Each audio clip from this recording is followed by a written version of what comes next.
Like they shoot him like he's pretty in real life, so they shoot him like they know he's pretty. He looks like he's a model for Abercrombie and Fitch, for fuck's sakes. Like just so I don't love that, but that's.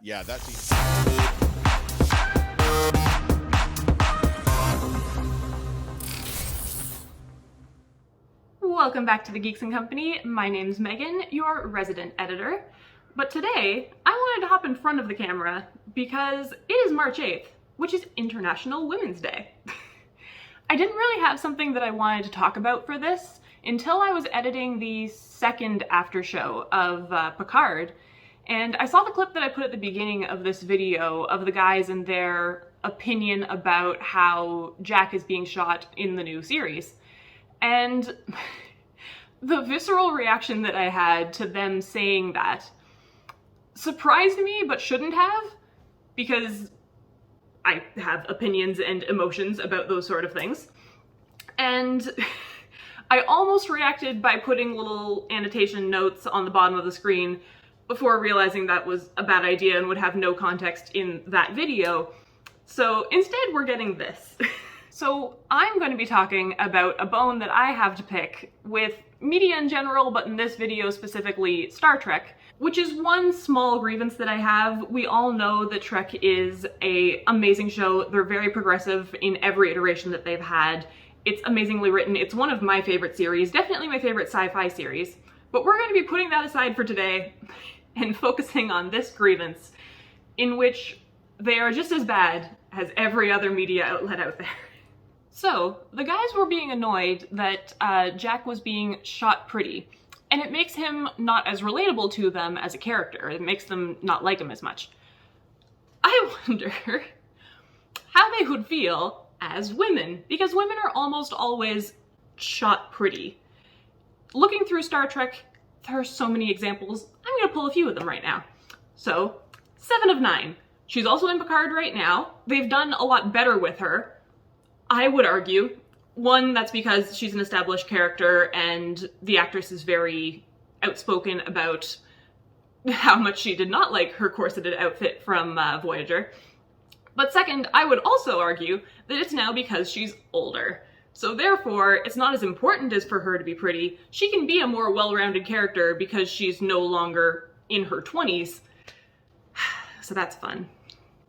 Also, T'Pol.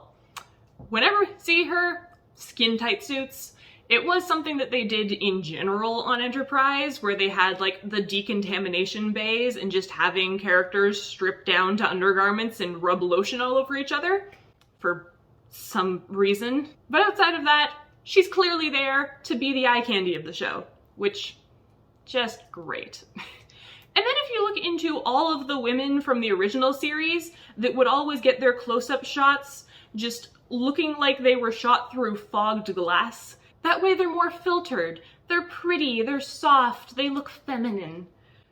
I'll give you another example even outside of that. So when you look at the different species and the different races that they show on Trek, obviously there's male and females of each of those species. But whenever we get a main character that's an alien, if there's a man, you can have a wide range. You've got Worf, he's a Klingon. You do have Spock, who is the Vulcan, so just the ears, but he's one of two. I think we've also got Tuvok, but Odo was a changeling, Hemmer was an Andorian, Quark is the Ferengi, Neelix was a Talaxian, and you get the entire range and they don't look human. Like, they're noticeably alien, they're different. When you get female aliens that are main characters, they look, except for maybe some ears on some Vulcans or a little nose bridge, they look like a normal woman. You've got Troy, who is a Betazoid. You have Kira, who's Bajoran. There's T'Pol, the Vulcan.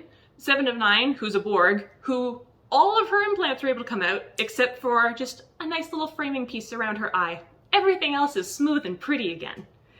And then there is also, what was her? Kes, who was an Okampa, who just looked human. The one female main character that we get who isn't a traditionally beautiful race was B'Elanna.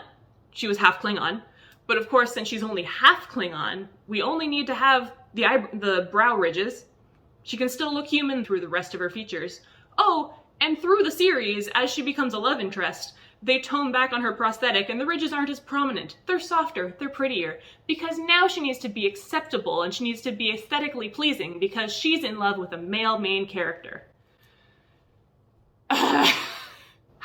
There are so many good things with Trek. I love it as a show, it's one of my favorites, but this is something that they always fall prey to as well. It's throughout most of media, it's something that's always been there, it's something that normally doesn't bother me until I'm reminded that it should bother me. There's my rant for the day. Happy International Women's Day, and maybe eventually we'll have more main characters who are women who their defining characteristic that a director first wants to show you when you see them on a screen isn't, look how pretty she is. Thanks for watching, guys. Make sure to like and subscribe, and we'll see you next time. Stay geeky.